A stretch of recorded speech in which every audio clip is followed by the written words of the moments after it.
ከቅዱሳን መላእክት ጋር በአንድነት ያድር።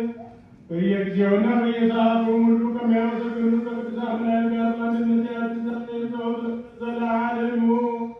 አምላካችንና መድኃኒታችን ሰውን የምትወድ እግዚአብሔር ሆይ ቅዱሳን የሚሆኑ ደቀ መዛሙርትህንና አገልጋዮችህን ብፁዓን ሐዋርያትን ወደ ዓለም ሁሉ ዳርቻ የሰደዳቸው አንተ ነህ። መንግሥትህን ወንጌል ይሰብኩና ያስተምሩ ዘንድ በሕዝብ ውስጥ ያለውን ደዌውን ሁሉ በሽታውንም ሁሉ ያድኑ ዘንድ ከዓለም አስቀድሞ የነበረውን የተሰወረውንም ምስጢርህንም ያስተምሩ ዘንድ አሁንም ጌታችን አምላካችን ሆይ ብርሃንህንና ጽድቅህን ላክልን።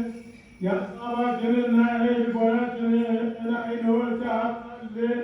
የከበረ ወንጌልን ቃል በመጨከን እንሰማ ዘንድ የበቃን አድርገን። የምንሰማ ብቻ አይደለም እንደሰማን ልንሰራ ነው እንጂ ስራ አንዱ ፈታ 30 እና 60 መቶም ያማረ ፍሬ በላያችን ያፈራ ዘንድ የወገኖችን ኃጢአት ታስተሰርይ ዘንድ ለመንግሥተ ሰማያት የበቃን እንሆን ዘንድ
የዮሐንስ ወንጌል ምዕራፍ 21 ከቁጥር 1 እስከ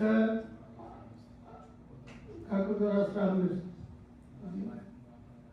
ምዕራፍ 21 ከቁጥር 15 ምሳ ከበሉ በኋላ ኢየሱስ ስምዖን ጴጥሮስን ዮናስንና ልጅ ስምዖን ሆይ የዮና ልጅ ስምዖን ሆይ በእነዚህ ይልቅ ትወደኛለህን? አለው። አዎን ጌታ ሆይ እንደምወድ አንተ ታውቃለህ አለው። ግልገሎችን አሰማራ አለው። ዳግመኛ ደግሞም ሁለተኛ የዮና ልጅ ስምዖን ሆይ ትወደኛለህን? አለው። አዎን ጌታ ሆይ እንደምወድ አንተ ታውቃለህ አለው። ጠቦቶቼን ጠብቅ አለው። ሦስተኛ ጊዜ የዮና ልጅ ስምዖን ሆይ ትወደኛለህን? አለው። ሦስተኛ ትወደኛለህን ስላለው ጴጥሮስ አዘነና ጌታ ሆይ አንተ ሁሉን ታውቃለህ፣ እንደወድህ አንተ ታውቃለህ አለ። ኢየሱስም በጎቼን አሰማራ፣ እውነት እልሃለሁ አንተ ጎልማሳ ሳለህ ወገብህን በገዛ ራስህ ታጥቀህ ወደምትወደው ትሄድ ነበር። ነገር ግን በሸመገልህ ጊዜ እጆችህን ትዘረጋለህ፣ ሌላውም ያስታጥቀሃል፣ ወደማትወደውም ይወስድሃል አለው።